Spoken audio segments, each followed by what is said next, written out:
सो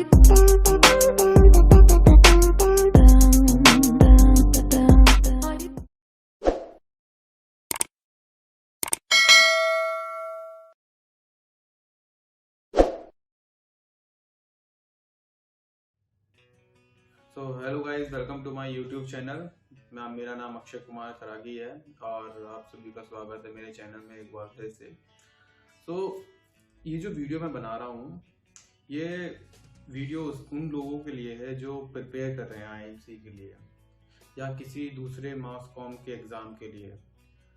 मेरे पास बहुत से लोगों के डाउट आए कि आप बता सकते हैं कि आईएमसी के लिए कैसे प्रिपरेशन करनी है, जामिया के लिए कैसे प्रिपरेशन करनी है, या जितने भी एग्ज़ाम हैं सावित्रीबाई फूले, यूनिवर्सिटी ऑफ हैदराबाद, उनके लिए कैसे प्रिपरेशन करनी है।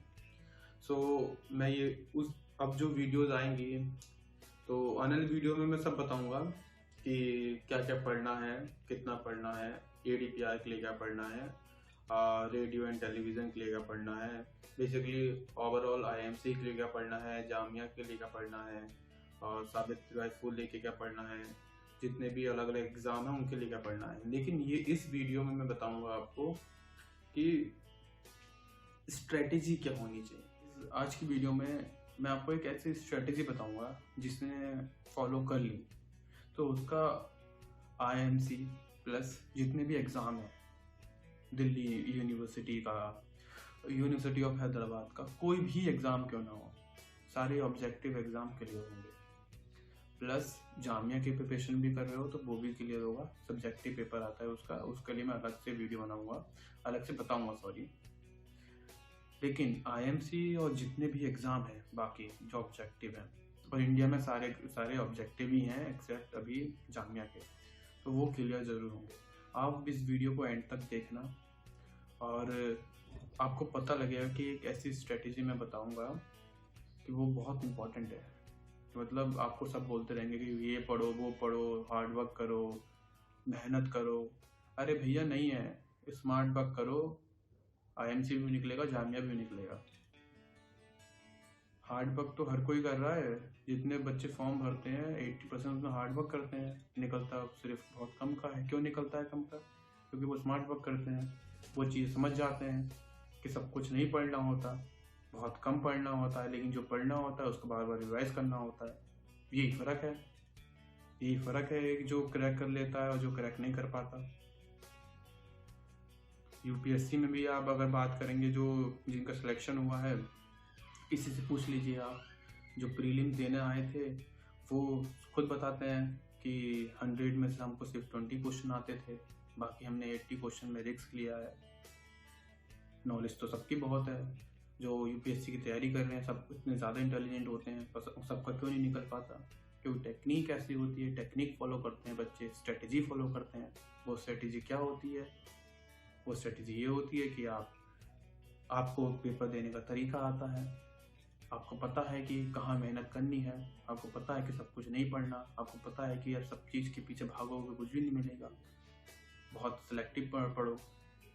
वो टाइम लगाते हैं कि उनको फिल्टर करने में चीज़ें, वो नहीं है कि आप कुछ भी दे दो सब कुछ पढ़ रहे हैं ना, वो करते हैं फिल्टर चीज़ें।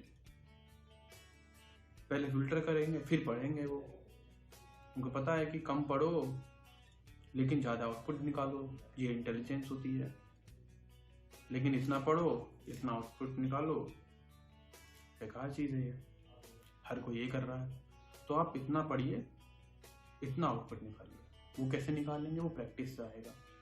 वो प्रैक्टिस कैसे होगी? आप ज़्यादा से ज़्यादा ऑब्जेक्टिव क्वेश्चन करेंगे, आप समझेंगे कि पैटर्न क्या है, आप समझेंगे कि पूछा क्या जाता है, आप समझेंगे कि एग्ज़ाम पॉइंट ऑफ व्यू से क्या इम्पोर्टेंट है। तब आपको चीज़ समझ में आएंगी, तब जाके आप इंटेलिजेंट बनेंगे, तब जाके आप सोचेंगे कि हाँ, क्वेश्चन पेपर बहुत सिंपल होता है। आईएमसी का पेपर निकालने में ज़्यादा मेहनत नहीं लगती, बच्चे 2-2 महीने में निकाल लेते हैं। क्यों निकाल लेते हैं? क्योंकि वो समझ जाते हैं कि टेक्निक क्या है। आपको टेक्निक समझनी है, और सबसे ज़्यादा इंपॉर्टेंट स्ट्रेटेजी क्या है वो आपको मैं वीडियो में बता ही दूंगा। आप वीडियो पूरा देखिए। चलो फिर बढ़ते हैं वीडियो की तरफ, बताता हूँ मैं आपको। आप इस बात को ध्यान से समझिए कि आप कितना भी पढ़ लीजिए, ठीक है, आप कितनी भी नॉलेज ले लीजिए, आप कितना भी सारी किताबें पढ़ लीजिए, लेकिन अगर आपको एग्ज़ाम देने का तरीका नहीं आता तो आपका सिलेक्शन नहीं होगा। अगर आपको टाइम मैनेजमेंट नहीं आता, आपको स्ट्रेटेजी फॉलो करनी नहीं आती, आपको अगर ऑब्जेक्टिव पेपर देने का तरीका नहीं आता, अगर आपको क्वेश्चंस में ऑप्शंस को एलिमिनेट करना नहीं आता, तो आपका सिलेक्शन नहीं होगा। तो मैं आज आपको सिंपल सा ये बताऊंगा कि आपको एग्ज़ाम क्लियर करने के लिए क्या करना है। पहली चीज़ तो इस वीडियो में पहली बात तो पहले बताऊंगा ऑब्जेक्टिव के बारे में, दूसरा बताऊंगा जामिया के बारे में। तो अगर आप देखेंगे इंडिया में सिर्फ और सिर्फ अगर मेरी नज़र में अभी जामिया ही है जो सब्जेक्टिव एग्ज़ाम लेता है, तो उसकी प्रिपरेशन थोड़ी सी अलग हो जाती है। और बाकी जितने भी कॉलेज हैं जो मास कॉम करवाते हैं, जर्नलिज्म करवाते हैं, आप देखेंगे कि वो सिर्फ ऑब्जेक्टिव पेपर लेते हैं और इंटरव्यू ले लेते हैं। अगर आपको आईएमसी की प्रिपरेशन करनी है या दूसरे एग्जाम्स की प्रिपरेशन करनी है एक्सेप्ट जामिया, तो आपको ऑब्जेक्टिव की तरह तैयारी करनी पड़ेगी। अब हम बात करेंगे स्ट्रेटेजी के बारे में। अगर आपको ऑब्जेक्टिव पेपर देना नहीं आता और आपको लगता है कि आपका ऑब्जेक्टिव वाला पार्ट स्ट्रांग नहीं है, तो आप क्या स्ट्रेटेजी फॉलो कर सकते हैं जिससे आपका ऑब्जेक्टिव वाला पार्ट स्ट्रांग हो जाए और आईएमसी का एग्ज़ाम या किसी भी एग्ज़ाम को आप दे सकें और इजली निकाल सकेंगे। तो मैं आपको एक चीज़ बताऊंगा, एक दो चीज़ें बताऊंगा जिससे आप फॉलो कर लेंगे तो 99% नहीं है 110% आपका एग्ज़ाम निकलेंगे सारे जो ऑब्जेक्टिव पेपर देते हैं। ठीक है, पहली चीज़, आप इस बात को अच्छे से अपने जहन में बिठा लीजिए कि आपको सब कुछ नहीं पढ़ना। आप सोचते हैं कि अब मैं ये भी पढ़ लूँगा, मैं न्यूज़पेपर भी पढ़ लूँ, हिंदू भी पढ़ लूँ, इंडियन एक्सप्रेस भी पढ़ लूँ, मैं ये बुक भी पढ़ लूँ, मैं ये बुक भी पढ़ लूँ तो मेरा सिलेक्शन हो जाएगा ना, बिल्कुल नहीं होगा। ऐसे सब कुछ पढ़ने से सिलेक्शन नहीं होता। पहली बात, आपको बहुत सिलेक्टिव पढ़ना है और उस चीज़ को बार बार पढ़ना है।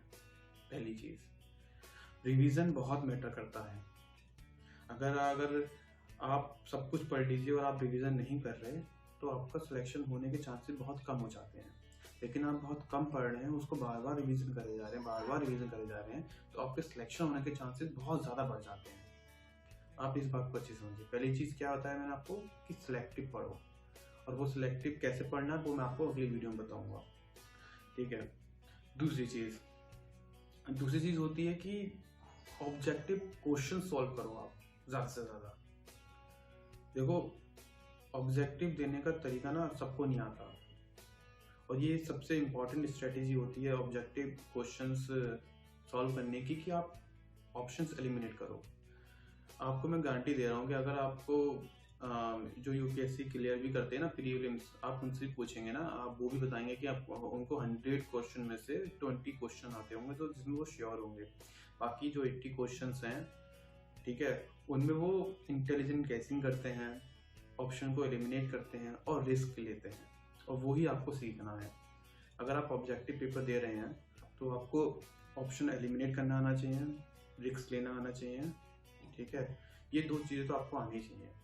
तो उसके लिए आपको कैसे करना, प्रिपरेशन करनी है चीज़ों की कि आप ज़्यादा से ज़्यादा ऑप्शंस, मतलब ज़्यादा से ज़्यादा आप ऑब्जेक्टिव क्वेश्चन सॉल्व करो।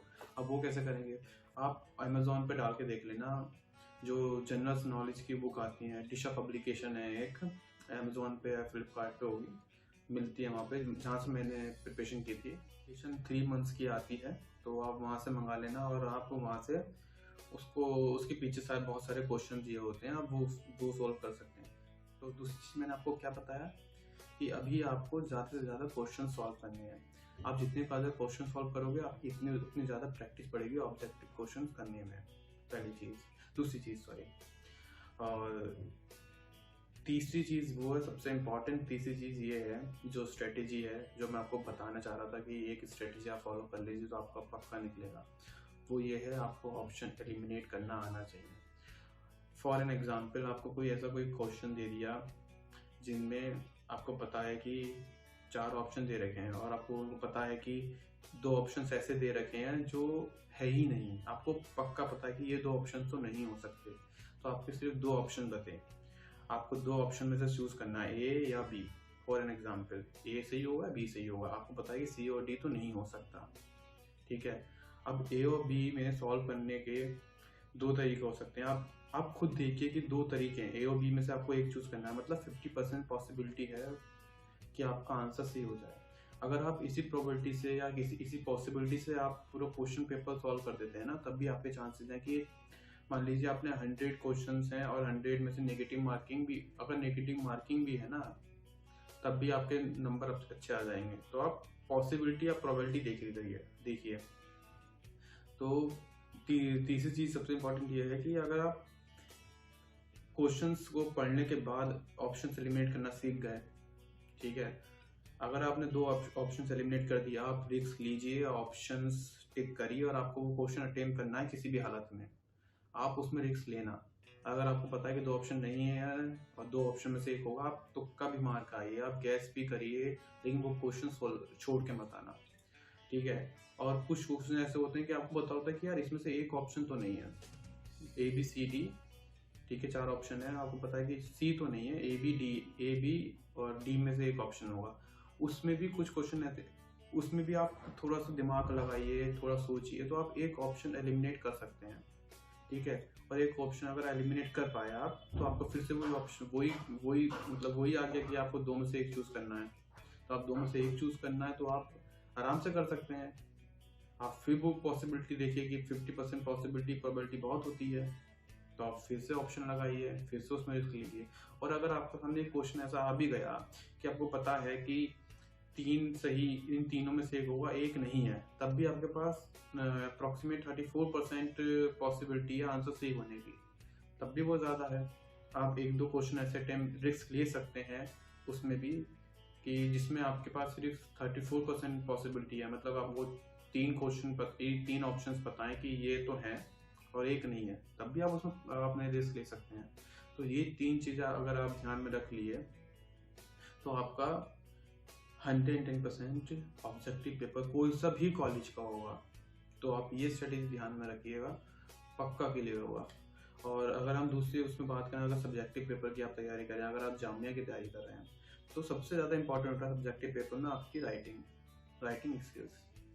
और राइटिंग स्किल कैसे इंप्रूव होती है?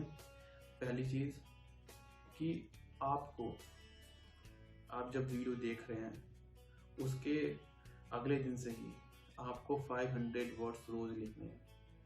आप कुछ भी लिखिए, अपने बारे में लिखिए, अपनी फैमिली के बारे में लिखिए, आप तालिबान के बारे में लिखिए, आप इंडियन गवर्नमेंट के बारे में लिखिए, कुछ भी लिखिए, लेकिन आपको 500 वर्ड्स रोज लिखने हैं।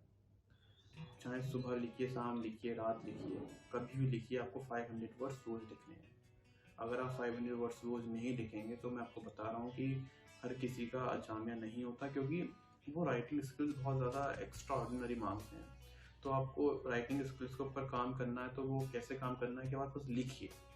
अगर आप 2 महीने भी लिख लिए ना कुछ भी, उसके बाद मैं आपको बताऊंगा क्या क्या पढ़ना है, आप खुद से भी तैयारी कर रहे होंगे और आपको मैं बताऊंगा कि क्या क्या पढ़ना है जानने के लिए।